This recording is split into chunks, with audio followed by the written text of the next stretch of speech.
안녕하세요. 비욘디 시청자 여러분. 저는 강원도의 원주에서 희망찬 여성의원을 운영하고 있는 윤여울이라고 합니다. 비욘디는 옛날에 이제 제가 순천향대학교에서 근무할 때 간단한 인터뷰를 녹화로 진행했던 이후로 처음인데 라이브로 진행하려니까 좀 떨리네요.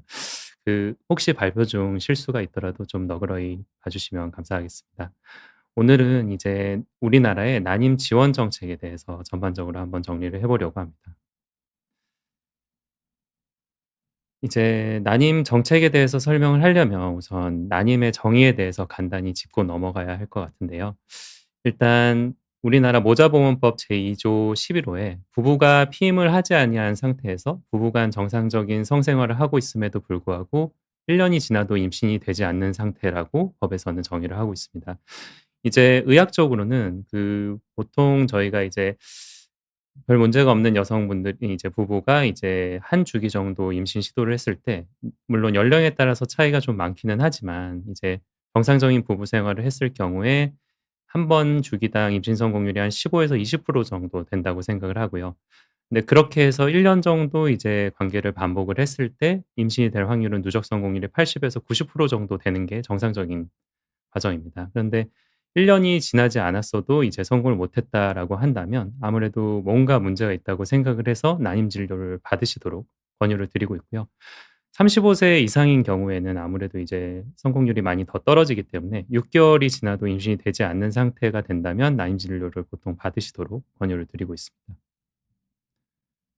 이제 난임 진료의 전반적인 흐름에 대해서 그래도 짚고 넘어가야 될 것 같아서 몇 가지 준비를 해 봤는데요. 일단 난임 진료의 기본 흐름은 다음 4 단계라고 보시면 될 것 같습니다. 요거는 재미나이로 제가 그림을 좀 만들어 봤는데 일단 1 단계는 타이밍법이라고 해 가지고 일반적으로 배란 테스트기 같은 걸 많이 사용을 하시잖아요. 그래서 배란 테스트기를 사용해서 배란일을 예측하거나 아니면은 난임센터나 산부인과에 방문을 하셔서 배란 초음파를 보고 이제 커져 있는 난포를 가지고 그 크기를 가지고 계산을 해서 일종의 이제 저희는 숙제일이라는 표현을 많이 쓰죠. 그때 이제 부부 관계를 가지시도록 말씀드리는 걸 타이밍법이라고 합니다. 그렇게 하면은 이제 통상적으로 그냥 관계를 아무 때나 이렇게 가지는 것보다는 성공률을 좀 올릴 수 있습니다. 그리고 그다음 단계로 넘어가게 되면 이제 배란 유도라는 걸 하게 되는데 배란 유도라는 건 보통 먹는 약 또는 주사제를 이용을 해서 이제 난포의 성장을 촉진을 해서 일정 시간이 되면은 배란 초음파를 봐서 이제 배란이 얼마나 돼 있는지 크기가 얼마나 커졌는지를 가지고 그걸로 이제 계산을 해서 산부인과 의사가 이제 숙제하는 날짜를 잡아 들여서 관계를 하도록 고렇게 진행이 되고요. 이제 3 단계인 인공수정 단계부터가 이제 본격적인 난임 시술을 진행한다고 생각을 하시면 될 것 같습니다. 기본적으로 이제 배란 유도까지의 단계는 똑같다고 생각을 하시면 될 것 같고 이제 정액을 채취를 해서 이거를 처리를 하고 세척을 하게 되면은 기존의 좀 운동성이 나쁜 정자나 기형 정자는 좀 걸러진 상태로 주입을 할 수 있게 준비가 되게 돼 있고요. 그래서 배란 유도를 한 여성분이 이제 날짜를 맞춰서 흔히 난포 터트리는 주사를 맞게 되고 그거에 이틀 뒤에 오셔 가지고 남편분의 정액을 처리해서 자궁 내에다가 정액을 직접 주입을 해 주는 그것이 인공수정이라고 생각을 하시면 되고 이제 4 단계로 넘어가면 체외수 정술 이제 흔히 시험관악이라고 생각을 하는 그런 방법이라고 생각을 하시면 되는데 이 단계부터는 이제 가볍게 배란 유도를 먹는 약이나 이제 적은 양의 주사를 사용을 하는 것이 아니라 FSH라는 주사를 사용을 해서 과배란 유도를 하게 되고요. 그 유도한 이제 배란 유도된 과배란 유도된 난자를 이제 수면 마취를 하고서 이제 시술을 통해서 체외로 꺼낸 다음에 이제 남편분이 채취한 정액과 함께 합쳐서 배아로 이제 키우게 되고 그걸 이제 뭐 3 일 배아, 5일 배아로 키워서 배아를 이식해 주는 과정. 그래서 난자 채취를 한 주기에 이제 이어서 바로 이제 이식을 진행을 하게 되면 신선 배아 이식이라고 하고 그거를 이제 얼렸다가 이제 나중에 다음 주기에 진행을 하게 되면 동결 배아 이식이다. 요렇게 생각을 해 주시면 될 것 같습니다. 이제 난임 진료가 치료가 다른 분야의 치료와 가장 다른 점은 이제 외국에서는 이거를 catastrophic cost라는 이름으로 많이 표현을 하는데 이제 재난적 의료비라는 말을 많이 씁니다. 이게 다른 치료에 비해서 굉장히 많은 비용이 드는 시술이에요. 그래서 이런 많은 난임 시술에 있어서 많은 치료비가 필요한 이유는 이제 굉장히 이제 단순히 의사만으로 해결이 되는 그런 게 아니라 고도의 전문 인력 그러니까 배아 연구원이 필요하고 이게 24 시간 동안 이제 자라는 배아를 가지고 모니터링을 해야 되는 시스템이기 때문에 인력이 매우 또 많이 필요를 하게 됩니다. 그것도 쉽게 이렇게 나올 수 있는 그런 인력이 아니라 굉장히 오랫동안 이제 그런 쪽으로 훈련이 되신 전문 인력이 필요하게 되고요. 또 이제 체외에서 이제 어머니의 신체 내와 같은 좋은 환경을 마련을 해 줘야 되다 보니까 무균 배양실 같은 그런 공간이 필요하고, 또 이제 그 현미경이나 이런 체외 수정 시술을 할 수 있는 데 필요한 첨단 장비를 유지하는 비용이 굉장히 많이 들게 돼요. 예를 들어서 뭐 무균 배양실 같은 경우에는 아무래도 이렇게 온도나 습도나 이런 가스 농도 같은 게 굉장히 잘 유지가 돼야 되니까 이제 특수 인큐베이터도 사용을 해야 되고, 이제 공기 중에 안 좋은 게 있으면 걸러내 주는 헤파 필터 같은 거 계속 관리를 해 줘야 되고, 그게 또 잠깐 이제 시술을 할 때만 돌아가는 게 아니라 배아가 이제 자라는 동안에는 24 시간 끊기지 않고 돌아가야 되기 때문에 그런 걸 유지하는 비용이 되게 높게 사용이 되게 됩니다. 그리고 이제 아기를 배양하는 데 쓰이는 이제 여러 가지 뭐 특수 바늘이라든지 이식용 카테터라든지 이런 것들이 다 무균이 완벽하게 이루어져 있어야 되고, 배아를 이제 키울 때 쓰이는 뭐 배양액이라든가 아기를 이제 동결을 할 때 하는 동결 보존액 같은 것도 굉장히 고가의 재료다 보니까 굉장히 많은 돈이 들어갈 수밖에 없게 됩니다. 또 한 번 시술 주기를 했을 때 난포를 자라는 거를 계속 짧은 시일에 체크를 해 줘야 되니까 병원도 자주 방문을 해야 되고, 그만큼 검사비도 굉장히 많이 들게 되고, 또 이런 수술 같은 거를 해야 되는 그런 환경을 다 마련을 해 줘야 되니까 굉장히 많은 부담이 되게 돼 있어요. 또 난포를 이제 키우는 주사 이런 거를 쓰는 게 FSH라는 주사를 보통 사용을 하게 되고, 뭐 그 외에도 여러 가지 호르몬 제제를 쓰는데, 그런 것들이 이제 생산하는 단가가 굉장히 높은 생물학적 제제를 사용을 하다 보니까 비용이 되게 많이 드는 문제가 생길 수 있게 됩니다. 그래서 이제 난임 시술 지원은 이제 아무래도 개별적인 그런 이제 개인이 부담하기엔 굉장히 힘든 정도의 비용이 들기 때문에 공공보험 정책이 어떻게 보면 되게 필요하다고 생각을 하고 있어요. 그래서 미국 같은 경우는 이제 국가 건강보험 시스템이 유지가 제대로 돼 있는 게 없으니까 아무래도 한 주기당 거의 1,500만 원에서 3,000만 원 정도 되는 너무 큰 비용이 들다 보니까 거의 일반적인 소득층에서는 좀 이런 시술을 받기가 좀 어렵죠. 그래서 이런 공공지원 정책이 잘 돼 있어서 그거를 잘 뒷받침을 해 줘야지 이런 시술을 이제 여성분들이 이제 부부가 편하게 받을 수 있고 이제 출산율을 높일 수 있는 그런 방법입니다. 그래서 이게 초저출산 시대라고 요새는 하잖아요. 그래서 아기를 낳기가 좀 어렵고 부부분들이 이제 나이가 좀 들어서 고령으로 임신을 시도하시는 경우가 많다 보니까 여러 가지 이제 인구 정책을 많이 하죠. 근데 이제 어떻게 보면 난임 시술이라는 거는 이제 보조생식술까지 이제 하기 위해서 내가 난임센터까지 가는 부부들은 굉장히 이제 그 출산에 대한 의지가 다른 분들에 비해서 굉장히 뚜렷한 분이에요. 그래서 이제 막연하게 그냥 출산 장려 캠페인을 한다든지 그러는 것보다는 아이를 당장 간절하게 좀 원하는 부부분들이 왔을 때 그거를 적극적으로 다 지원을 해 준다고 하면은 가장 확실하게 직접적이고 좀 즉각적인 효과를 볼 수 있는 그런 방법입니다.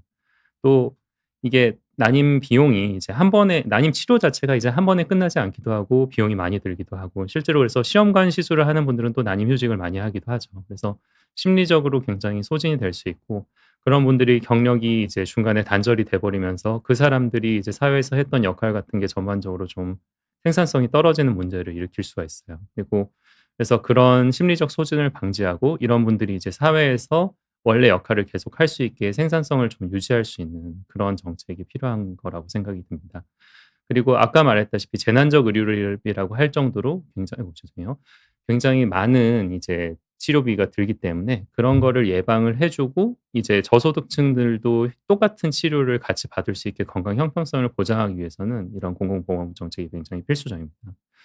그리고 이제 불필요한 다태아 임신의 예방, 이거는 무슨 말인가 이제 생각이 드실 텐데, 미국 같은 경우는 아까 말씀드린 대로 한 번 시술을 받으려면 거의 1,500 에서 3,000 정도의 비용이 드니까 이제 한 번에 아기를 여러 명을 임신을 하게 하기 위해서 좀 이제 한 번에 이식을 여러 개를 해 달라고 요구하는 경우가 많다고 해요. 근데 이제 여기서 이제 산과나 이제 아기 출산을 경험해 본 산부인과 의사들 같은 경우는 이제 그런 다태아 임신이 얼마나 위험한지를 알거든요. 그게 불필요하게 이제 쌍둥이 임신을 함으로써 산모도 좀 위험해지고 아기도 이제 태어나서 조산이나 유산의 위험이 높아지고, 조산을 하게 돼서 이제 신생아 중환자실이라든지 이런 데서 시간을 보내게 되면은 어떻게 보면은 그냥 정상적으로 1 태아 임신은 단태아 임신을 했으면 생기지 않았을 문제가 생기면서 이제 다른 실제로 이제 필요한 사람들이 받아야 되는 그런 중환자실의 공간이라든지 이런 게 소모가 되게 되잖아요. 그러니까 그것도 어떻게 보면 일종의 사회적 비용이 되는 거기 때문에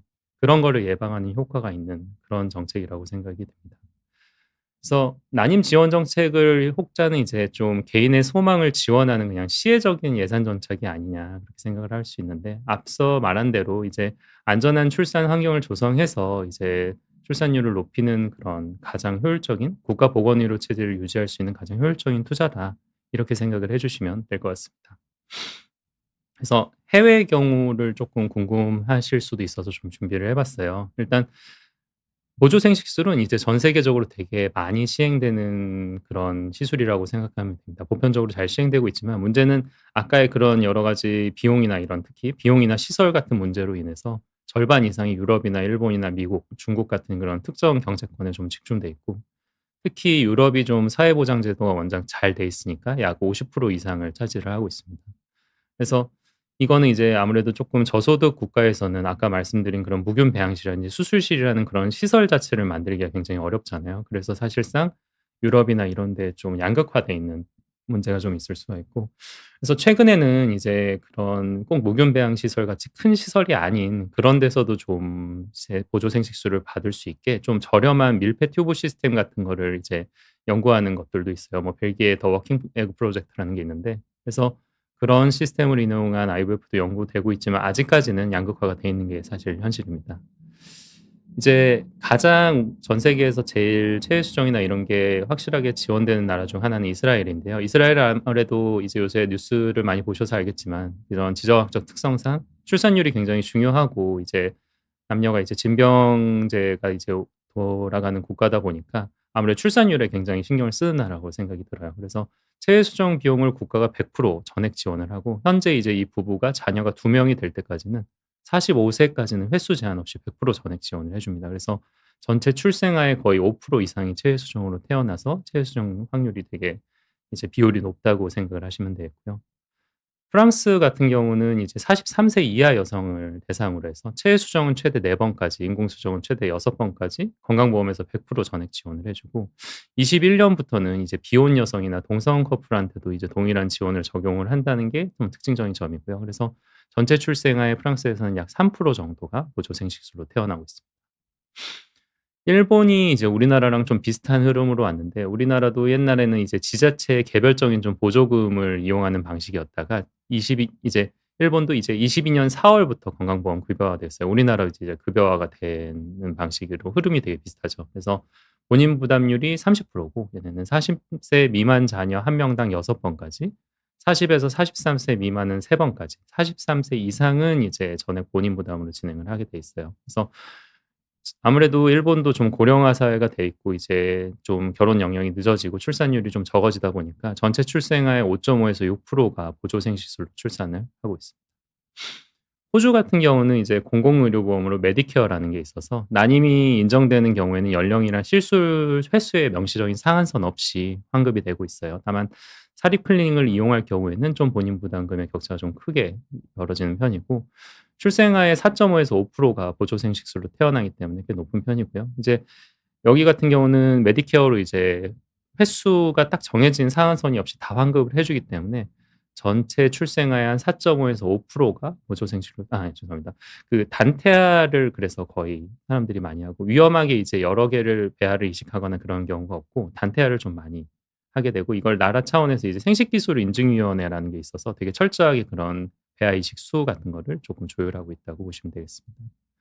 영국 같은 경우는 원래 이제 공공의료보험으로 유명하잖아요. 근데 이제 NHS가 다른 분야에서도 그렇지만 쪼끔 문제가 많은 편이기는 한데 이제 중앙기관인 이제 NIC 같은 경우 이제 40세 미만 여성 같은 경우에는 3 번까지는 무료 체외 수정을 하라고 권고는 돼 있어요. 근데 이거를 정작 담당하는 거는 지역 의료위원회의 재정으로 하는 거다 보니까 재정 상태가 굉장히 열악해서 한 번만 지원을 한다든지 아예 지원을 하지 않는 지역도 있습니다. 그래서 이제 포스트 코드 로터리라고 해서 이제 우편 번호 추첨이라는 비판을 좀 많이 하는데 어느 지역에 사느냐에 따라서 약간 로또 같은 식으로 추첨을 받아서 꼭 하는 상황이다라는 식으로 좀 조롱하는 그런 표현을 쓰고 있고, 그래서 이제 전체 출생아의 3% 내외라서 유럽에서는 조금 낮은 비율이라고 생각을 하시면 되겠습니다.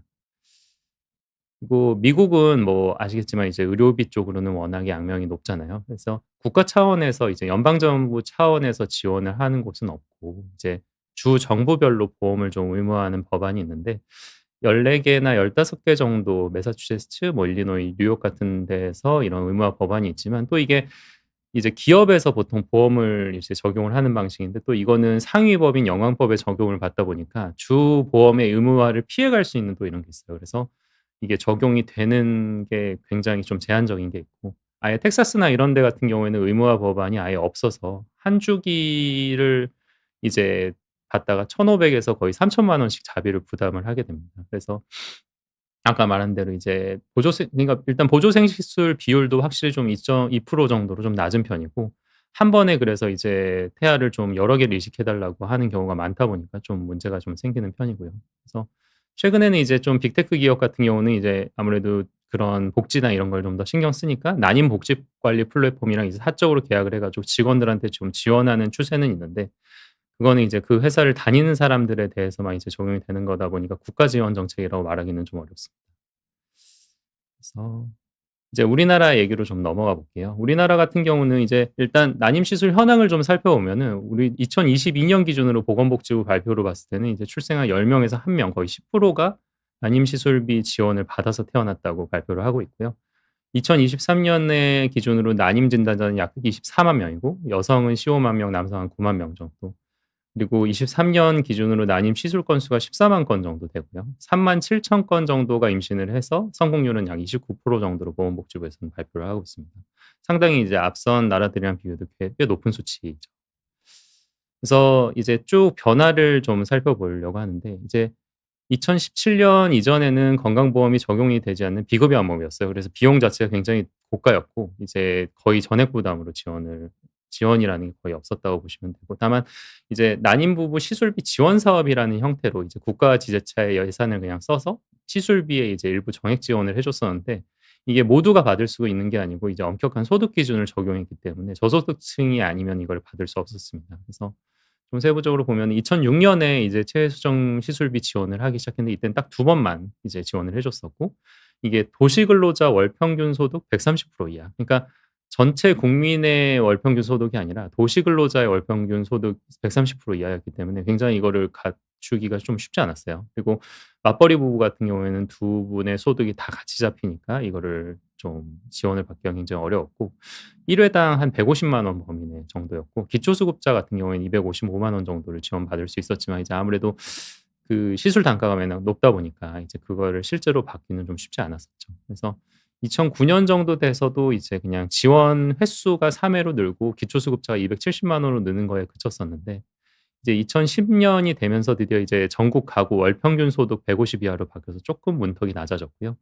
이제 맞벌이 부부 지원을 좀 확대해서 원래는 보험료를 100% 다 합산하던 거를 좀 낮은 급여를 받는 보험료는 100 분의 보험료는 50%만 합산을 해서 문턱을 쪼끔 더 낮춰준 게 있었습니다. 그리고 인공수정을 신규로 지원을 해 줬기 때문에 1 회당 한 50만 원, 한 3 번까지 이제 지원을 해 주게 됐고, 14 년에 들어가면서 이제 신선배아와 동결배아를 이제 시술비를 구분해서 지원을 하기 시작했고, 각각 3 번씩. 그리고 신선배아라는 거는 이제 과배란 유도를 해서 아기를 이제 난자를 수정시켜 가지고 배아를 했을 때 그 개수가 적을 경우에는 이제 동결배아가 미발생되기도 했기 때문에, 그런 경우에는 이제 신선배아를 한 번 더 지원을 해 줬었고, 이제 2017년 10 월이 어떻게 보면 되게 기념비적인 순간인데, 이제 이때부터 이제 대부분의 난임 시술이 급여화가 됩니다. 그래서 원래 비급여였던 시술 같은 경우는 본인이 100%를 다 이제 부담을 했어야 됐었는데, 이때부터 이제 본인 부담률이 30%로 좀 감소하게 됐고요. 다만 이게 제한이 좀 있었는데, 44세 이하 여성이면서 법적 혼인 상태인 경우에만 그거를 지원을 해 줬어요. 그래서 신선배아는 4 번까지, 동결배아는 3 번까지, 인공수정은 3 번까지 지원을 해 줬습니다. 그래서 이때부터는 이제 보건소가 금액이 이제 본인 부담률이 30%로 줄었기 때문에 70%는 이제 건강보험의 재정으로 이제 지원을 해 주는 거고, 보건소에서 지원을 해 주는 건 이제 저소득층을 대상으로 해서 본인 부담금 30%에 대해서 이제 지원을 해 줬고요. 그래서 시술 종류랑 무관하게 한 번에 최대 50만 원까지 이제 지원을 하는 식으로 개편이 되었습니다.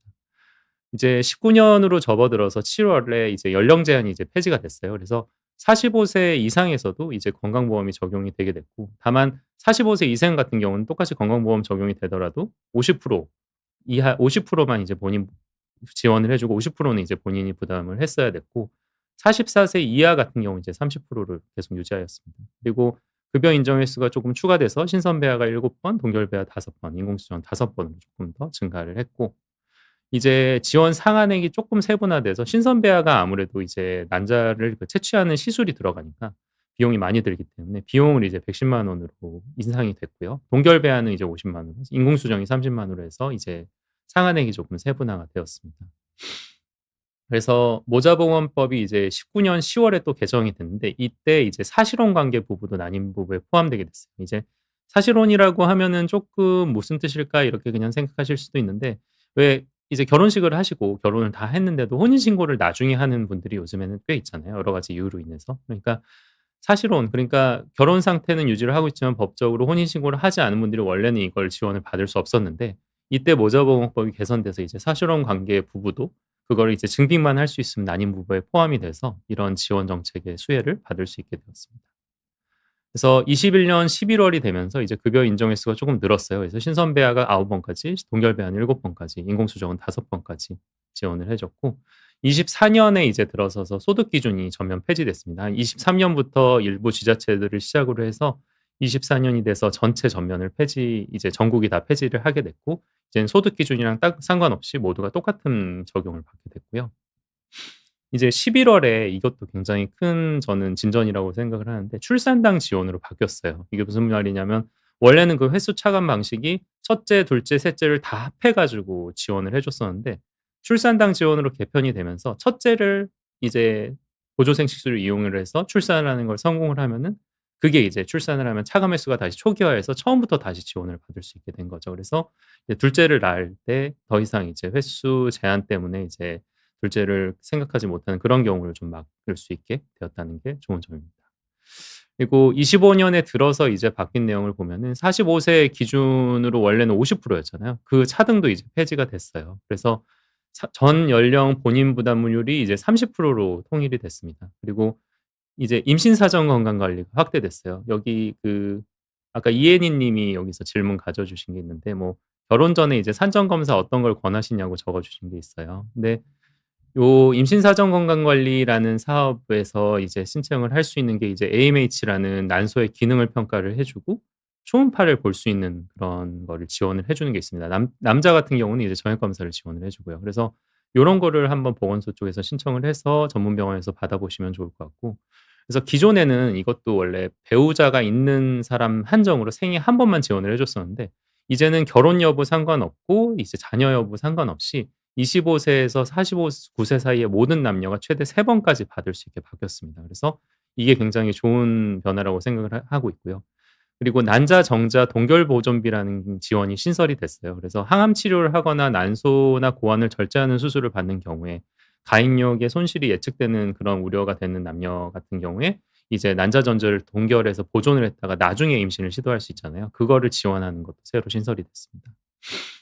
그리고 비급여로 이제 비급여 약제지만 반드시 쓸 수밖에 없는 자궁착상 보조제나 유산 방지제 같은 약제들이 이제 급여화가 추진이 되고 있고, 아무래도 난임 휴가든 난임 진료를 너무 자주 받아야 되기 때문에 이제 이게 원래 3 일이라서 되게 턱없이 부족했었거든요. 근데 이제 원래 3 일에 유급휴가 1 일이었던 게 6 일에 이제 유급휴가 2 일로 쪼끔 더 늘어났다. 고런 점이 있었고요. 그래서 이제 각 사업에 대해서 하나씩 말씀드리려고 해요. 이제 임신 사전 건강 관리를 가장 처음 이제 난임 부부들도 그렇고 일반적으로 임신을 준비하는 여성분들이 이거는 좀 혜택을 받아서 검사를 받아 보셨으면 좋을 것 같은데, 일단 임신 사전 건강 관리라는 사업은 대상이 이제 모든 20 세에서 49세 남녀 중 검사를 그냥 희망하는 자는 모두 받을 수 있습니다. 결혼이나 자녀 여부는 전혀 무관하고요. 그리고 15 세나 19세 남녀 중에서도 부부인 경우에는 이런 걸 사실혼 포함해서도 예비 부부인 경우에도 이거를 받을 수가 있고, 또 내국인 배우자가 있는 외국인이 이제 이걸 같이 받을 수 있는 대상으로 되어 있습니다. 이제 지원 횟수가 아까 최대 3 회라고 했는데 이제 아무 시기에나 합해서 3 번이 아니라 이제 29세 이하의 제1 주기 그리고 30 에서 34기 제2 주기 25 세에서 49 세를 제3 주기로 잡고 각 주기당 한 번씩 받을 수 있어요. 그래서 그 시기를 잘 알고 계시면은 매번 검사를 해서 내 난소 기능이라든지 정액의 상태 같은 거를 매 주기에 평가를 할 수 있다고 생각을 하시면 되겠습니다. 그래서 지원하는 항목은 여성 같은 경우는 13만 원을 이제 지원을 받게 되는데 AMH라는 혈액 검사를 통해서 난소의 기능, 흔히 말하는 난소 나이 보는 검사라고 하죠. 요거를 받을 수 있고 부인과 초음파, 질식 초음파를 이용을 해서 자궁과 내막의 상태, 양쪽 난소의 상태를 전반적으로 체크를 해볼 수가 있고 남성 같은 경우는 이제 정액 검사를 해서 정자 정밀 형태 검사라는 걸 해서 난자의 형태나 운동성이나 농도, 정액량 요런 거를 체크를 해서 이제 정액의 상태를 볼 수 있고 그 5만 원 정도를 지원을 받을 수 있습니다. 그래서 지원 절차는 이제 꼭 관할지 보건소에 꼭 가셔야 되는 건 아니고 이보건소라고 해서 요새는 인터넷 보건소로 온라인 신청을 할 수가 있어요. 그냥 간편하게 인증을 해서 신청을 하실 수 있고 신청 접수를 하게 되면 이제 검사 의뢰서라는 게 나와요. 그래서 그거를 뽑아서 오셔도 되고 아니면 모바일 화면을 그냥 가지고 오셔서 이거에 다만 이제 의료기관을 꼭 확인해야 되는 게 이 사업에 이제 그 참여하고 있는 의료기관에서만 이걸 받을 수가 있습니다. 그래서 거기에 병원에 가셔서 의뢰서를 제시를 하시면은 검사를 받고서 나중에 결과를 받으실 수 있고 그 검사를 받은 검사비는 우선 결제를 하신 다음에 나중에 이제 이보건소나 보건소에다가 이제 청구를 한 달 안에 이걸 청구를 하면은 3달 안에 이거를 이제 정해진 비용을 이제 환급받을 수 있는 그런 시스템이라고 생각을 하시면 되겠습니다.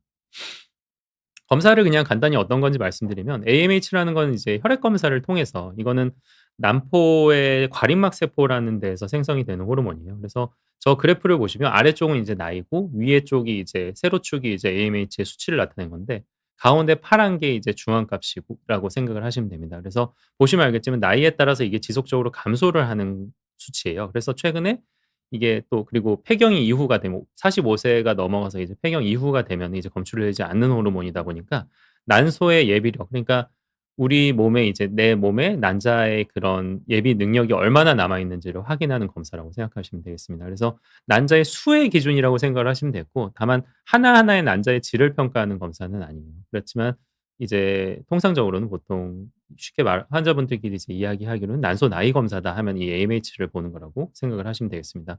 난임 시술을 하는 경우에는 AMH 이제 결과를 가지고 배란 유도를 할 때 적절한 약을 선택을 하고 용량을 선택하는 그런 근거로 쓰는 검사이기도 해서 난임 시술을 생각하고 계신다면 미리 받아보기 좋은 검사라고 생각이 들고요. 그리고 산부인과 이제 여성분들이랑 부인과 초음파를 많이 보셨을 텐데 이제 부인과 초음파는 가장 이제 일반 초음파 다른 점이 이제 복부 초음파나 이런 것처럼 넓적한 프로브를 가지고서 이렇게 보는 게 아니라 이렇게 막대 같은 걸 질환에다 삽입을 해서 검사를 진행하기 때문에 되게 많이 불편하게 생각을 하실 거예요. 근데 자궁이나 난소가 이제 골반뼈 깊숙이 되게 있는 장기다 보니까 복부 초음파를 이용해서는 명확한 작은 이제 병변이 있다든지 디테일하게 이제 난포나 난소의 형태 이런 걸 보기가 좀 어려워서 받으실 수 있다면 꼭 이제 경질 초음파로 검사를 진행하도록 권고를 드리고 있고요.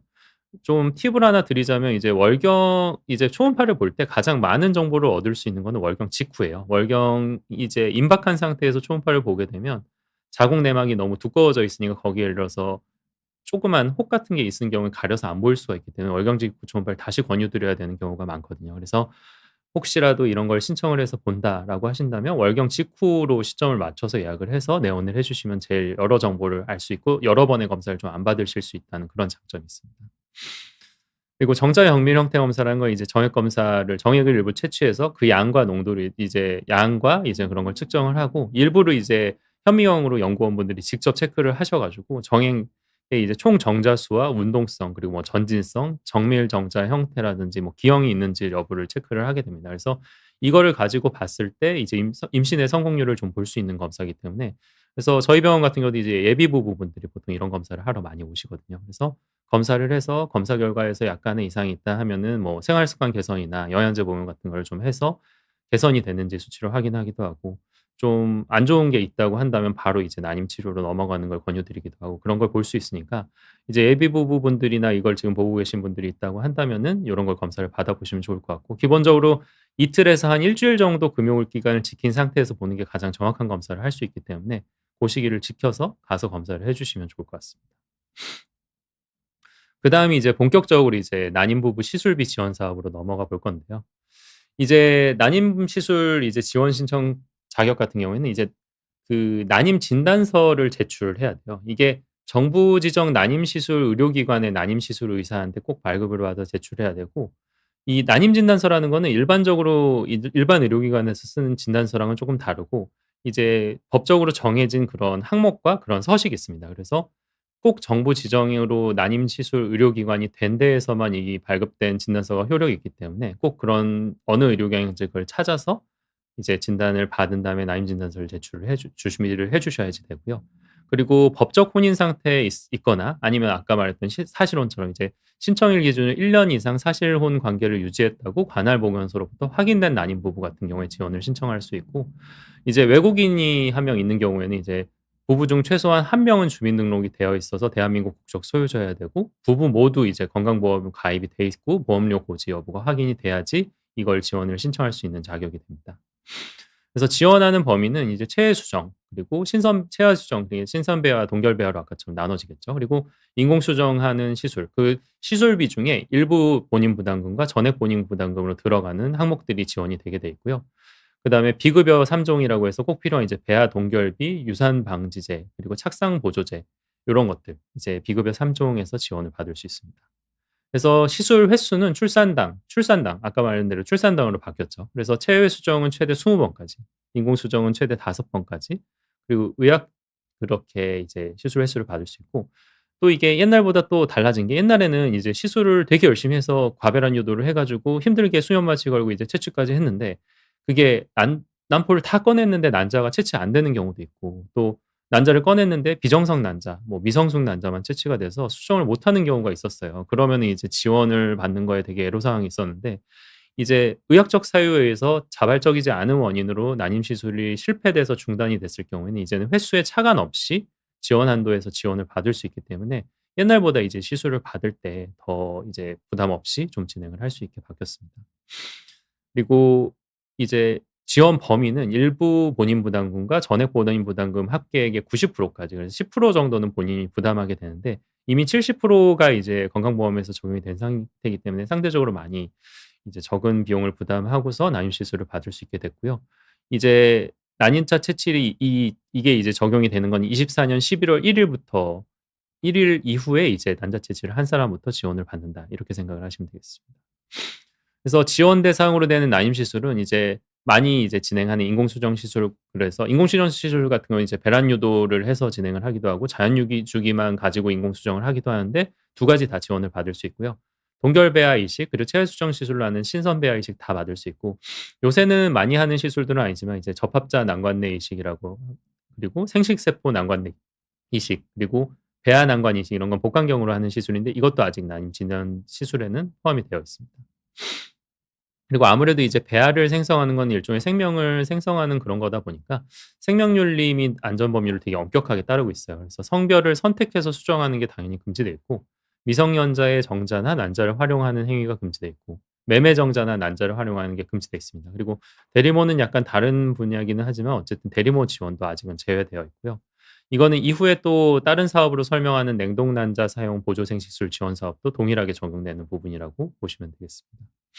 그래서 신청하는 거는 이제 뭐 시기가 정해져 있는 건 아니고요. 원중 접수, 언제든지 접수를 하실 수 있고, 원칙적으로 이제 난임 부부여야지 되고, 난임 부부가 이제 직접 가서 신청을 해야 되고, 직계존속이나 형제자매가 가서 신청을 할 경우에는 가족관계증명서가 필요합니다. 그리고 보건소는 이제 방문을 해야 되는데, 남성과 여성의 관할이 다른 경우에는 여성의 주소지 관할 보건소에서 신청을 하게 되고요.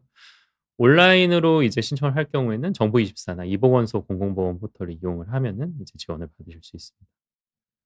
그래서 이제 제출하는 서류는 아까 이제 난임 부부 시술비 지원 신청서를 작성해서 이제 제출을 하셔야지 되고, 난임 진단서 작성을 해야 되겠죠. 난임 진단서는 이제 아까 말씀드린 대로 이제 정해진 지정 의료기관에서 이제 그거에 내가 하고 싶어 하는 시술에 맞는 진단서를 받아야 됩니다. 그리고 이 두 부부 모두의 건강보험증 사본을 준비하셔야 되고, 주민등록번호 준비하셔야 되고, 이게 아까처럼 이제 주민등록지가 다른 경우에는 가족관계증명서를 요구하는 경우도 있습니다. 그리고 사실혼이 이제 조금 시술이 더 아니 제출해야 되는 서류가 많은데, 당사자의 이제 시술 동의서, 그리고 주민등록 등본을 제출을 해야 되고, 가족관계증명서, 이제 내가 다른 사람과 결혼을 한 상태가 아니라는 걸 보여주기 위해서 각각의 과자 가족 관계증명서를 따로따로 준비를 하셔야 되고요. 그리고 1년 이상 이제 혼인 관계를 증명하는 공문서, 이제 여러 가지 이제 뭐 법원 판결문이라든지 이런 거를 해서 제출을 하셔도 되고, 다만 이제 주민등록등본에서 동일 거주지에서 1년 이상 같이 살고 있다라는 게 증빙이 된다면 생략이 가능합니다. 그리고 외국인도 아까 국내에 이제 우리나라 사람과 결혼을 했다면 그게 가능하기 때문에 외국인 등록 사실 증명을 제출을 해야 돼요. 그리고 이제 청구하는 방법은 이제 시군구 보건소에서 지원 결정 통지서라는 걸 교부를 해 줘요. 그러면은 그거를 시술을 받는, 내가 시술을 받을 정부 시정 시술 기관에 제출을 하게 되고, 그 발급 일자 이후에 발생된 시술 비용에 대해서만 지원이 됩니다. 그래서 시술이 종료되고서 이걸 다시 청구를 해서 소급 지원을 받는 건 안 되기 때문에 미리 신청을 해 놓으셔야지 되고, 다만 시술 시작일 자체가 공휴일이거나 연휴인 경우에는 그 공휴일의 다음 날, 연휴 마지막 날의 다음 날까지 지원 결정 통지서를 교부받는 경우에는 지원 대상으로 인정을 하고 있습니다. 그래서 진료비 계약서나 영수증 같은 걸 첨부해야 되기 때문에 잘 준비해 주시면 되고요. 지급 기준은 이제 결정 통지서에 안내된 기간 내에 시술이 시작된 경우에만 이제 지급을 하게 됩니다. 그래서 시술을 시작한 날로부터 임신당을 확인한 시술 종료일까지 소요된 시술 비용을 지급을 하게 돼 있고, 이제 건강보험 횟수 차감을 하기 해서 이제 건강보험은 이제 70%의 비용을 부담을 하게 되고, 남은 30% 시술비, 일부 본인 부담금에 대해서 이제 지원을 해 주게 되고, 그 외에 시술에 필요한 경우로 인정되는 건강보험에서 전액 본인 부담급여나 비급여라고 돼서 허용돼 있는 항목들에 대해서 이제 지원을 해 주게 됩니다. 그래서 청구 지원 가능 금액은 최애 수정은 이제 20번까지, 신선 배아는 최대 110만 원까지, 동결 배아는 최대 50만 원까지, 인공 수정은 최대 30만 원까지 지원을 5번 받을 수 있습니다. 그래서 본인 부담금의 합계액의 90%에 해당하는 금액에 대해서 지급을 해 주기 때문에 10%에 대해서 이제 본인 부담을 하게 되고요. 그러니까 30%에 10%죠. 그리고 배아 동결비는 최대 30만 원, 그리고 착상 유도제나 유산 방지제도 20만 원까지 지급 가능한데, 이 합산액은 전체 아까 그 110만 원, 50만 원, 30만 원을 넘을 수 없다고 생각을 하시면 될 것 같고요. 그래서 기존 시술 이력이 있다 한다면 이제 출산 이력이 있을 경우에 해당 출산 이후 시술 시행 횟수부터 새롭게 차감이 돼요. 그래서 이게 무슨 말이냐면, 첫째 아이 출산 시에 체해 수정 5번을 했고, 둘째 아이 시절을 위해서 체해 수정 3번을 했는데, 옛날 기준이라고 하면 8번이 차감이 되게 되지만 첫째 아이를 이제 출산을 하게 되면은 요게 이제 리셋이 되기 때문에 3번만 차감이 되게 됩니다. 그래서 옛날보다 훨씬 더 좀 여유 있게 좀 지원을 받을 수 있게 바뀌었다고 생각을 하시면 될 것 같고요. 이제 지역별로 추가로 지원을 해 주는 경우가 좀 있어요. 그래서 이거는 제천시가 좀 특징적이라서 제천시의 이제 보건소 내용을 가져왔는데, 제천시 같은 경우는 이제 원래 정부에서 110만 원, 50만 원, 30만 원을 부담을 해 주는데, 거기서 추가로 90만 원, 50만 원, 20만 원. 그래서 신선 배아는 최대 200만 원까지, 그리고 동결 배아는 100만 원까지, 인공수정 50만 원까지 지원을 받고요. 또 특징적인 게 저기 급여 항목에 보시면 그 일부 전액 본인 부담을 100% 지원하게 돼 있어요. 그래서 다른 지자체 같은 경우는 90%를 지원을 해 주기 때문에 10%의 본인 부담금을 이제 내야 되는데, 여기는 이제 전액 본인 부담금이 거의 없이 이제 진료를 볼 수 있는 그런 장점이 있는, 그래서 지자체마다 이런 게 조금 다르기 때문에 살고 계신 지자체가 어떤 거를 하고 있는지를 보건소나 이런 데 문의해서 받으시면 좋을 것 같고요. 이제 다른 지역도 뭐 여주시나 이천시 같은 경우는 이제 건강보험 적용 횟수가 20번이라서 되게 많지만 이게 소진되는 경우가 있잖아요. 그럼 소진이 되면 그 이후에는 보험 적용도 안 되고 이제 지원을 받을 수 없기 때문에 굉장히 이제 지원이 없으니까 되게 시술을 어려워하시는 분들이 많은데, 이제 여주시나 이천시 같은 경우는 최대 5 회까지 추가로 연 최대 5 회니까 매년 이제 5번씩 지원을 해 줘요. 그래서 신선배아 1 회당 200만 원까지, 동결배아 및 인공수정은 최대 100만 원까지 지원을 해 주고 있습니다. 전남의 이제 한평군이나 무안군 같은 경우에는 마찬가지로 이제 소진이 됐을 경우에 한 3번까 1 회에서 3 회까지 지자체마다 쪼금씩 다르지만 추가 지원을 해 주고 있고, 시술 한 번당 최대 200만 원까지 지원을 해 주고 있습니다. 전남 장흥이나 강원도 양구군 같은 경우는 이제 비율제로 한도를 지원해 주어서 이제 1 인당 최대 300에서 500만 원, 굉장히 큰 금액으로 지원을 해 주고 있기 때문에 각자 사시는 지역 보건소의 이제 홈페이지나 아니면 보건소에 연락을 해서 만약에 이제 난임 시술을 고려하고 있다면 지원을 추가로 받을 수 있는 내용이 있는지 요런 거를 살펴보시면 좋을 것 같습니다. 다만 이제 아무래도 지자체별로 다르면 그런 문제가 생기잖아요. 원정으로 가서 거기서 시술을 받는다든지 그런 문제가 생길 수가 있기 때문에 부부 모두 이제 해당 지자체에 주민등록이 당연히 돼 있어야 되고, 신청일 기준으로 최소 6개월 이상 그 지역에 거주를 하고 있어야 됩니다. 그래서 그리고 아까 이제 이천이나 그런 이천 같은 경우도 이제 보시면 알겠지만 국가 횟수를 우선 소진해야 그 조건을 할 수 있는 거기 때문에 우선 20 회를 소진하고 나서 이제 지자체의 추가 그런 지원을 받을 수 있는 그런 시스템이라서 그런 게 다 엄격하게 좀 적용이 되고 있다고 생각을 하시면 될 것 같아요. 그다음은 이제 영구불임 예상 난자정자 냉동 지원 사업입니다. 이거는 아까 말씀드린 대로 의학적 사유로 영구적 불임이 예상되는 남녀가 지원 대상이 되고요. 여성분 같은 경우에는 유착성으로 이제 뭔가 유착이 많이 돼 있는 자궁 부속기 절제술을 받았다든지 부속기 종양 적출술을 받았거나 난소 부분 절제술을 받아서 이제 난자의 기능이 현저하게 떨어질 거라는 게 예상되는 분들, 그리고 남성분들 같은 고환 적출술을 받거나 악성 종양을 적출하는 경우, 그리고 부고환 적출술을 받으신 경우에 이런 경우에도 이제 생식 능력이 현저히 떨어질 수 있겠죠. 그리고 항암 치료나 항호르몬 치료 같은 것들도 이제 생식 세포에 영향을 주기 때문에 지원 대상에 들어가고요.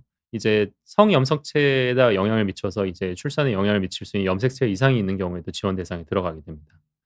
그래서 지원을 해 주는 범위는 이 치료를 위한 검사, 그리고 과배란 유도라고 해서 이제 난자를 채취하게 하는 과정, 그리고 생식 세포를 이제 난자 정자를 채취하는 비용, 그리고 동결하고 보관하는 비용까지 일부 지원이 되고요. 본인 부담금의 50%가 지원이 되고 여성은 200만 원까지, 남성은 30만 원까지 생애 1회 지원을 받게 돼 있습니다. 그래서 이런 류의 질환을 진단받았거나 수술을 앞두시고 있는 분들은 이런 지원 사업을 좀 살펴보시면 좋을 것 같고요. 그래서 지원 절차는 이제 이거는 이제 앞에 거랑 좀 다른 거는 처음에 이제 가서 지원을 하는 게 아니라 먼저 이제 생식세포 동결이나 보존을 진행하게 돼요. 이거는 아무래도 악성 종양이나 이런 게 있어서 치료를 받아야 되는데 이런 걸 지원을 받기 위해서 시간을 낭비하지 않기 위해서 이렇게 정해져 있는 것 같고, 그래서 의료기관을 방문해서 먼저 동결이랑 보존 시술을 진행을 한 다음에 시술비는 우선 이제 의료기관에다 납부를 하게 되고, 이제 이후에 이제 신청을 위한 관련 서류를 구비해서 이보건소에 제출을 하거나 관할 보건소를 6 개월 이내, 반년 이내에만 지원을 신청을 하게 되면은 그 서류가 확인되면 이제 3 개월 이내 지급을 하게 돼 있는 약간 후청구되는 시스템이라고 보시면 되겠습니다. 그리고 냉동 난자 사용 보조 생식술 지원 사업입니다. 요거 같은 경우는 이미 냉동이 되어 있는 난자를 사용해서 임신 출산을 시도하는 부부고, 이제 신청일 기준으로 1년 이상 혼인 관계를 유지하였다고 관할 보건소로부터 확인된 난임 부부를 대상으로 하고 있고요. 이제 뭐 대한민국 국적 소유자가 1 명은 있어야 되고 둘 다 이제 건강보험 가입은 되어 있어야 되겠죠. 그래서 이제 냉동 난자를 해동하고 이거는 녹여서 이제 녹이는 그 비용, 그리고 체해 수정을 신선 배아로 이제 시술하는 그 시술 비용, 그래서 냉동 난자를 해동하는 비용, 그리고 그것을 수정해서 확인하는 비용과 이제 배아 배양을 하고 관찰하는 비용과 배아 이식해서 초음파를 가지고 이제 배아 이식을 하게 되는데 그 비용까지 포함이 되어 있고, 시술 후 이제 단계로 또 검사를 계속 받게 되거든요. 그래서 그 검사비를 또 지원을 해 주고, 그리고 주사제로 이제 유산 방지제랑 착상 보조제까지는 지원이 되게 돼 있습니다. 그래서 지원 횟수는 이제 부부당 최대 2번까지 받을 수 있고, 보조 신수술을 진행을 했는데 내가 이걸 못해서 비용 청구를 못했다 한다면 차감되지 않고요. 이제 신청을 해서 실제로 이제 1회 최대 100만 원의 지원을 받게 되는, 지원이 받은 경우에만 차감이 되기 때문에 혹시 이거를 모르고서 받지 못하셨다고 하면은 나중에 그거를 혹시 또 하게 되면은 받을 수 있다, 이렇게 생각을 하시면 됩니다. 그래서 사전 신청 없이 여기도 이제 냉동 난자를 사용하는 보조생 시술을 먼저 하고 나서 사후에 지원을 신청하는 방식으로 되어 있습니다. 다만 사실혼 부부 같은 경우는 그냥 난임 부부 시술비 지원 신청으로 해서 그걸 사전에 해야 되고, 난임 진단을 받은 경우에도 반드시 난임 부부 시술비 지원 신청을 해야 돼요. 이게 조금 복잡한데 뒤에서 제가 설명을 드릴게요. 일단 제출 서류는 비슷해요. 그래서 건강보험증 사본이랑 이런 걸 내고 지원 신청서를 내면 되는데, 사실혼 같은 경우도 똑같이 당사자 시술 동의서랑 주민등록번호, 아까 앞서 설명한 내용이랑 거의 같다고 보시면 되겠습니다. 그래서 이게 조금 복잡한 거는 그 난임이 진단이 안 된 케이스, 이제 케이스 1 하고 2로 지금 나눠서 표를 좀 준비를 해 봤는데, 케이스 1 같은 경우는 난임 진단을 받지 않았지만 냉동 난자를 갖고 계신 분들이 있을 수 있잖아요. 그런 경우에는 냉동 난자를 해동을 해서 정자를 채취해서 이제 수정 확인하고 배아 이식하고 관찰하는 과정 전체가 요 냉동 난자 사용 보조 생식술 비용 지원 사업에 들어가는 거고, 만약에 난임 진단이 돼 있는 경우에는 냉동 난자를 해동하는 비용만 이 사업에 해당이 되는 거고, 나머지는 이제 그 난임 부부 시술비 지원 사업을 통해서 지원을 받겠습니다. 그래서 두 개를 같이 받을 수 있다라고 생각을 하시면 될 것 같아요. 그래서 사실 원래 지금 시간 정도 이제 Q&A를 원래 진행하는 시간을 알고 있는데, 제가 이제 그 정책 관련한 내용이다 보니까 의사로서 이제 의료적인 내용을 이제 답변을 해 드리는 거라고 하면 제가 실시간으로 맞는 답변을 해 드릴 수 있을 것 같은데, 이게 정책적인 내용은 제가 실수로 잘못 설명을 드리면 안 될 것 같아서 이제 자료를 좀 찾아보다 보니까 모자보건 사업 안내 책자가 굉장히 이제 자세히 나와 있는 게 있어서 거기에 FAQ 부분이 있더라고요. 그래서 각 사업에 대해서 많이들 물어보시는 내용을 정리를 해 놔서 고거 위주로 좀 정리를 해 보겠습니다. 이제 거주지 관계없이 지원이 가능한가요? 이제 이건 임신사정 관리의 항목을 먼저 설명드릴게요. 거주지 관계없이 지원이 가능한가? 이제 신청을 하면은 신청인의 주민등록상 주소지의 관할 보건소에 신청을 해야 되고 검사 자체는 거주지랑 상관이 없고요. 참여 의료기관만 확인이 된다면 어느 의료기관에서 받으셔도 상관이 없습니다. 그리고 의뢰서를 발급하고서 3 개월 이내에 검사를 받지 못한 경우에 재신청해서 지원을 받을 수가 있을까요? 이제 검사 의뢰서를 발급한 보건소에다가 이건 얘기를 해야 돼서 기존 신청건을 삭제하고 재신청하면 지원을 받으실 수 있고요. 검사 후에 먼저 비용을 지불해야 하나요? 이 임신사정 건강관리를 하는 거는 먼저 지불을 하고서 후에 이제 지급을 받는 방식이라서 의료기관에서 진찰료를 먼저 납부를 하고 보건소에다 이제 비용을 청구하게 되고요. 이제 비급여 항목에 대해서 받는 거다 보니까 이제 비용이 쪼끔씩 다를 수가 있어요. 그래서 비용이 쪼끔씩 진원 한도를 넘는 경우에는 초과 항목은 이제 본인을 부담하게 됩니다. 이제 검사 의뢰서를 꼭 지참해야 하나요? 검사 희망하는 경우에는 이제 검사 의뢰서를 꼭 가져가야 되는데 꼭 출력을 해 가실 필요는 없고 모바일로 신청을 하실 수 있기 때문에 모바일 화면으로 이렇게 제시를 하셔도 똑같이 검사를 받을 수 있다. 이렇게 생각을 하시면 되고요. 이제 참여 의료기관이 아닌 곳에서 검사를 받은 경우 이거는 쪼끔 조심하셔야 되는 게 AMH나 이제 초음파 같은 경우는 일반 산부인과에서 검사를 진행을 할 수가 있잖아요. 근데 가끔 그게 되는 줄 알고 가서 검사를 받으셨는데 참여 의료기관이 아니어서 지원을 못 받는 경우가 있어요. 그래서 꼭 보건소에서 신청을 하실 때 의료기관을 확인을 해서 이 의료기관이 이제 이 사업에 참여하고 있는 기관인지를 꼭 확인을 해 주셔야 된다는 거. 그거를 꼭 생각을 하셔야 되고요. 신청 후 이사를 하였습니다. 어디로 청구를 해야 되나요? 이제 이전한 주소지에 가서 관할 보건소에서 다시 신청을 하시면 되고 하지만 만약에 검사 의뢰서를 미리 발급을 했다 하면은 이제 검사는 어느 의료기관에서 받든지 상관이 없으니까 검사를 하시고 의뢰서를 발급한 보건소에 다시 찾아가서 청구를 하시면 되겠습니다. 이제 난임 부부 시술비 지원 사업으로 넘어가 볼게요. 시술 중단 시 유효 기간이 남아 있으면 기존 지원 결정 통지서로 시술이 가능한가요? 이제 결정 통지서는 이제 유효 기간이 남아 있어도 재사용을 할 수가 없어요. 그래서 다시 이제 신청서를 재신청해 가지고 새 지원 결정 통지서를 받아서 의료기관에 제출을 해야지 치료를 시작할 수 있다. 이렇게 생각하시면 되겠습니다. 혼인 신고를 오늘 했는데 혼인 신고 접수증을 제출하면 난임 부부 신청이 가능할까요? 이제 혼인 신고는 처리 기간이 좀 있잖아요. 그래서 그런 조건을 다 충족을 하게 되면은 지원 결정 통지서를 다 받을 수 있고요. 다만 추후에 내가 이제 혼인이 이제 증빙할 해야 되는 그런 증명 서류는 추가로 제출을 해야 되겠습니다. 난임 진단명이 적혀 있는 일반 진단서로 지원 신청을 할 수가 있나요? 이게 제일 조금 실수하시는 부분 중 하나인데 난임 진단은 아까 말 그대로 그 시기를 가지고 이제 지원 날짜를 이제 저희가 의학적으로 진단을 내릴 수 있지만 난임을 지원하기 위해서 하는 진단서는 정부에서 정해진 지침에 맞는 진단서 양식을 써야 돼요. 그리고 정부에서 지정받은 시술기관에서만 작성을 해야지만 인정이 되기 때문에 꼭 그걸 살펴보고서 진단서를 발급을 받으시는 것이 안전하겠습니다. 해외 체류 후에 국내에 들어와서 보험 자격을 확보하고 시술을 하려고 하는데 건강보험료 0 원인데 가능한가요? 이 경우에는 이제 뭐 급여 개시 요율이라고 그래서 그 건강보험 자격이 정상적으로 유효한지 파악하는 절차를 좀 거쳐야 돼요. 그래서 그걸 절차해서 유효하다고 판정이 되면은 신청이 가능하다. 이렇게 생각을 하시면 되고요. 이제 지원 결정 통지서를 받고 시술을 안 받은 상태에서 자연 임신이 됐다. 그럼 이걸 철회를 해야 되나요? 이제 유효 기간이 어차피 3 개월이라서 자동 소멸이 되는 거기 때문에 별도의 철회를 할 필요는 없고요. 나중에 이제 다시 지원을 원한다 하면은 새로 신청을 해서 받으시면 되겠습니다. 이제 A 지역 보건소에서 지원 결정 통지서를 받고서 이사를 갔는데 다시 신청을 해야 되나요? 이것도 이제 A 보건소에서 발급한 지원 결정 통지서로 그냥 가능하기 때문에 재신청을 하지 않으셔도 됩니다. 체외수정 시술 진단서 제출할 때 인공수정 시술 기관으로만 지정된 의료기관에서 체외수정 시술 진단서를 받아서 제출해도 될까요? 이게 그 난임 진단서가 인공수정용 진단서하고 체외수정 진단서가 따로 돼 있어요. 그래서 두 가지가 이제 기관이 지정되는 게 또 따로기 때문에 그리고 기간이 이제 그 지정되는 기한이 조금 인공수정이 좀 빨리 되고 체외수정이 늦게 돼서 사이에 인공수정만 가능한 기관인 경우가 있거든요. 그래서 그걸 꼭 확인하셔야 되고 잘못해서 이제 체수정 진단서를 발급을 한 경우에는 인정되지 않기 때문에 꼭 그건 주의하셔야 되는 부분입니다. 과거에 인공수정 지원하고 한 번 받고서 이제 체수정을 넘어가려고 하는데 신청 서류를 별도로 또 준비해야 되나요? 이제 인공수정과 체외수정은 아까 말씀드린 대로 비용이 다르잖아요. 110만 원과 이제 50만 원 좀 다르고 별도의 사업으로 분류가 되기 때문에 별도로 신청을 하셔야 됩니다. 이제 지원 결정 통지서를 받았는데 개인적인 이유로 유효 기간이 경과했습니다. 이럴 경우에 어떻게 할까요? 3 개월이 경과되면은 기존 지원 결정 통지서는 아까 말한 대로 효력이 소실되기 때문에 자격 재조사를 받아서 통지서를 다시 발급받아야 된다고 알고 계시면 되겠습니다.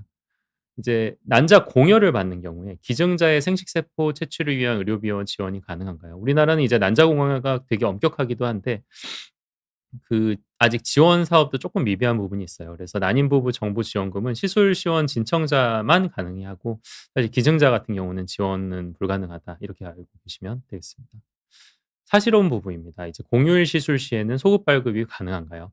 이제 사실혼 부부 같은 경우는 지원 결정 통지서가 꼭 있어야 돼요. 그래서 보험 적용 및 시술 시작이 그게 있어야지 가능하기 때문에 소급 지원이 안 되는데 이제 다음 질문에서 이제 유효 기간이 남아 있는 상태에서 다음 시술을 토요일에 시작하게 되면은 그러면 가능합니다. 이제 공휴일의 다음 날 그리고 연휴인 경우는 연휴 마지막 날의 다음 날까지는 인정을 받을 수가 있고요.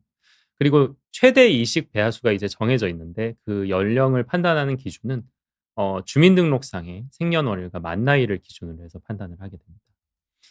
이제 사실혼 상태에서도 자연 임신 시도 기간도 포함될 수 있는가? 사실혼을 하다가 이제 나중에 혼인 신고를 하시는 경우가 있잖아요. 그 경우에도 임신이 사실혼 관계에서 시도하신 경우에도 난임 기간을 당연히 인정이 되고 다만 피임을 한 기간은 당연히 제외가 되게 됩니다. 양측 난관 절제를 받은 경우 조영수를 꼭 받아야 하나요? 이제 양측 난관을 절제한 경우에는 어차피 정상이 어렵기 때문에 그 수술하신 선생님의 의사의 소견서와 진단서를 제출하면 추가 검사를 필요 꼭 받지 않으셔도 괜찮습니다. 남성 요인 난임으로 받는 그러니까 남성의 정액에 뭔가 중대한 문제가 있어서 이제 최수정만 임신이 가능하다 하면 이 경우에는 꼭 난관 조영수를 받지 않으셔도 되고요.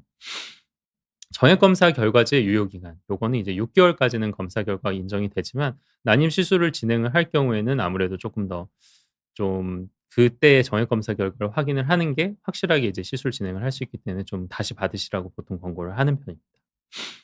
자 임신 사전 건강 관리에서 이제 0.5로 나왔습니다. 이 경우에 1년 이상 자연 임신 시도를 해야 난임 인정이 될까요? 이제 아까 초록초록 님이 이제 주신 질문하고도 좀 연관이 있는데 아무래도 0.8 이라고 여기는 적어 주셨더라고요. 근데 이제 뭐 0.5로 나왔다 한다면 일단 이거는 1년 이상 자연 임신 시도를 해도 이제 임신 가능성이 좀 떨어진다고 생각을 하기 때문에 난임 인정이 되기 때문에 가능하면은 빠르게 이제 시험관을 하는 게 좋고 이제 다만 이제 난소 기능 저하의 위험 인자나 이런 지금까지 이제 시도한 시기나 요런 걸 종합적으로 판단을 해서 이 지원을 가능한지를 확인을 하기 때문에 진료를 한번 보셔 가지고 상의를 해 보시면 제일 정확할 것 같습니다. 그리고 나팔관 기능 확인을 위해서 자궁 난간 조영술만을 꼭 시행해야 되나요?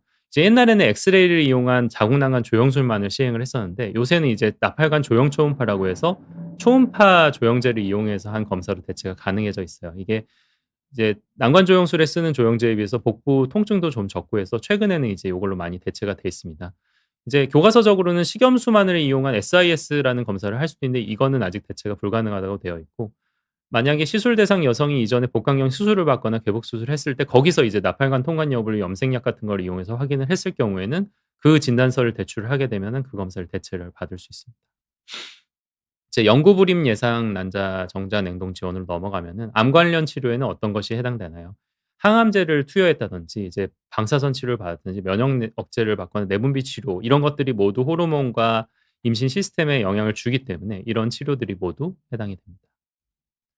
이제 냉동 난자 사용 보조 생식술 지원 사업 같은 경우에 이제 어 사실혼 부부 같은 경우와 난임 진단 부분은 두 가지를 다 발급받아야 되나 아까 말한 대로 이제 사전 신청이 필요한 지원 사업이 아니기 때문에 난임 부부 시술비 지원 결정 통지서만 발급을 받으시면 됩니다. 그리고 난임 진단 없이 보조생 시술 진행 시에는 시술이 건강보험 적용이 되나요? 난임 진단이 없이 이제 보조생 수술을 진행하게 되면 시술은 모두 비급여로 진행이 돼서 비용 부담이 많이 발생을 하기 때문에 난임 진단이 되는지 의사분과 상의를 해 가지고 진단을 받고서 진행하는 게 아직 아무래도 경제적인 부담을 좀 많이 덜 수 있을 것 같습니다. 그리고 냉동 난자 사용 보조 생시술 진행 중 난임 진단을 받게 되었을 때 본인이 의사로 정부 난임 지원이 아닌 냉동 난자 사용으로 진행이 가능한가? 이제 보조생 시술은 이거는 냉동 난자 사용 보조생 시술에는 적용이 되고 난임 시술을 안 받으시겠다는 거 이거는 자의로 결정을 할 수가 있거든요. 그래서 냉동 난자 사용 보조생 시술로 최대 100만 원 한도를 지원을 받고 나머지 금액은 이제 본인 부담으로 진행을 하는 것도 충분히 가능합니다. 그래서 제가 오늘 준비한 거는 여기까지고요. 어 지 이제 질문 주신 거 몇 개 답변을 하면은 이제 35 세인데 결혼이 늦어서 임신 준비를 이제 시작하셨습니다. 이제 변호 시작했고 병원에서는 시험관 시술을 권유했는데 이런 경우에도 정보 지원을 받을 수 있나요? 자연 임신 시도 기간이라는 거는 사실 어떻게 보면은 좀 의사의 약간 재량이 좀 있는 것도 있어요. 그리고 아까 말씀드린 대로 사실혼 관계 기간에서도 그때 한 관계에 대해서도 난임 기간을 인정을 해 주기 때문에 이거는 의사 선생님이랑 상의를 해 가지고 진행을 하시면 무리 없이 좀 이걸 받으실 수 있을 것 같고 35 세이시기 때문에 이제 6 개월이 지나신 상황인데 의학적으로는 난임 진단을 할 수 있는 상황이라서 저는 가능할 거라고 생각을 합니다. 그리고 아까 초록초록 님하고 이제 이혜니 님 같은 경우는 초록초록 님은 아까 AMH가 0.8 이기 때문에 이게 좀 난소 기능 저하가 있을 수 있는 게 맞다고 했기 때문에 요거는 3년 차이시고 이제 지원 또 자연 임신이 안 돼서 검사를 하신 거잖아요. 그래서 저는 지원이 가능할 거라고 생각을 하고 이제 방문해서 한번 상담을 해 보시면 좋을 것 같습니다. 이혜니 님 같은 경우는 이제 산정 검사를 권하시나요? 아까 말씀드렸던 그 임신 사전 건강 관리 이게 아까 중간에 한번 언급을 했긴 했는데 AMH와 이제 초음파와 그리고 정액 검사를 좀 봤을 경우에 이제 고것만으로도 어느 정도 난임 진료가 꼭 필요한지 여부를 알 수 있기 때문에 고런 거를 그걸 일단 해 보시고 거기에 더해서 이제 뭐 산정 검사는 대부분 이제 풍진항체 같은 그런 검사 같은 거 그리고 이제 시기마다 정해 있는 검사가 있는데 기본적으로는 이제 임신 사전 건강 관리를 먼저 신청을 해서 내원을 해 주시면은 상황에 따라서 이제 필요한 검사들을 아마 의사 선생님이 권해 주실 거예요. 고런 검사들을 진행을 하시면 될 것 같습니다. 배란 테스트 해피바이러스 님 같은 경우에 이제 배란 테스트기가 얼마나 정확한가요? 보셨는데 배란 테스트기 같은 경우는 일반적으로는 굉장히 정확하다고 생각을 해요. 근데 이게 나도 모르게 이제 다낭성 난소증후군 같은 게 있으신 분들이 있어요. 그런 분들 같은 경우는 이제 저 LH라는 그 호르몬 수치를 올라가는 걸 소변을 통해서 보고 하는 검사인데 다낭성이신 분들 중에 기저의 LH가 되게 높아서 이게 매번 그 두 줄로 뜨는 경우가 있을 수가 있거든요. 그래서 그런 경우에는 사실 베란테스키를 사용하는 게 좀 정확하지가 않고 그래서 검사를 좀 해 보셔서 이게 한 번 한 줄이 나오는지를 한번 확인해 보시고 시기에 맞춰서 두 줄로 바뀐다 하면 사용을 하셔도 되는데 그게 아니라고 한다면 배안 초음파를 보는 게 더 정확하실 것 같습니다. 이제 착상이 안 그 두 번째 그 영어분이긴 한데 그 "선생님 반갑습니다. 이제 세원간 시술을 한번 했는데 착상이 안 돼서 실패했는데 바로 다음 시술도 정부 지원을 받을 수 있는지요?" 바로 시도하셔도 문제는 없고요. 횟수 제한만 에만 이제 이상으로 넘어가지만 않으면 지원을 받을 수 있기 때문에 시술을 하셔도 뭐 무방할 것 같습니다. 그래서 그다음에 상민 님 같은 경우에 이제 아내가 나이가 있다 보니 시험관을 여러 번 이제 해야 할 수도 있다고 들었습니다. 정부 지원 횟수를 다 쓰면 이후에는 전액 본인 부담인지 궁금합니다. 그렇습니다. 사실 정부 지원 횟수를 하게 되면 전액 부담에서 비용이 늘어나게 되고요. 다만 아까 이천시나 이런 곳 같은 경우에는 지자체에서 이제 어느 정도 그 이제 횟수를 소진한 다음에 추가로 지자체에서 지원을 하는 경우도 있기 때문에 지자체 쪽 보건소에 한번 문의해 보시는 것도 좋을 것 같아요. 그 시험관 시술이 인공수정보다 유산이 될 확률이 적은가요? 이지피지 영어님. 시험관 시술 자체가 기본적으로 인공수정보다 성공 확률은 더 높은 편이에요. 한 40% 전후고 인공수정은 한 20% 내외라고 생각을 하시면 됩니다. 그래서 임신 성공률이 시험관이 높은 거는 맞지만 이제 시험관 시술은 과배란 유도라는 과정을 거쳐야 되기 때문에 그게 꽤 여성분한테 좀 무리가 되는 거라서 이제 상황에 따라서 인공수정을 먼저 시도한 걸 권유드리는 경우도 있고 상황에 따라서 바로 시험관을 넘어가야 되는 것도 있기 때문에 저희가 이제 오시는 분들과 잘 상의를 해서 이제 결정을 하게 된 거라고 생각을 하게 될 것 같습니다. 해피바이러스 님이 성공률 이제 병원마다 이거는 차이가 어느 정도 좀 있어요. 그래서 음 병원마다 차이가 이제 의학 이제 학회에서 보통 많이 나오는 내용이기는 한데 이거는 그 오히려 의사의 차이는 생각보다 중요하지 않다고 되어 있는 그런 얘기가 많고요. 오히려 연구 시설이 얼마나 잘 돼 있는지 그리고 연구진의 역량이 얼마나 중요한지 연구의 역량이 얼마나 뛰어난지가 쪼끔 더 많은 영향을 미친다고 이제 통계적으로는 그렇게 나와 있습니다. 그래서 밑에 이제 다른 분이 이제 물어보신 것도 비슷한 내용인데 의사분들의 이제 의사가 사용하는 그런 이제 주사나 이런 거는 배란을 유도해서 이제 채취를 하는 과정이지만, 사실 더 중요한 거는 그거를 이제 연구소에서 얼마나 이거를 이제 잘 수정을 시켜서 배아로서 잘 키워내느냐가 굉장히 중요하기 때문에, 그 연구소의 시설이 얼마나 잘 갖춰져 있는지, 그리고 연구원분들이 얼마나 역량이 있는 분들인지 요걸 꼭 알아보시고 병원을 방문하시면 좋을 것 같습니다. 질문은 이제 다 답변을 드린 것 같고요. 제가 원래 10 분이나 더 진행을 했네요. 좀 죄송합니다. 늦은 시간까지 오늘 강의 들어 주셔서 감사합니다. 이제 앞으로도 이제 난임 시술 쪽으로 해서 이번 거가 도움이 잘 돼 가지고 많이 지원을 받아서 경제적으로 이제 우리나라가 아까 보신 것처럼 유럽이나 이런 나라에 못지않게 그래도 지원이 잘 돼 있는 편이니까, 난임 시술 비용이나 이런 걸로 혹시 망설이고 계신 분이 있었다고 한다면 이제 보건소에 방문을 하셔 가지고 지원 사업 관련해서 한번 상담을 해 보시고, 난임 진료를 받으시면서 이런 걸 또 물어보시면 모든 선생님들이 다 친절하게 설명을 해 주실 테니까 병원을 내원해서 안내를 받으시면 좋을 것 같습니다. 오늘 강의는 여기까지 하겠습니다. 긴 시간 동안 고생 많으셨습니다. 감사합니다.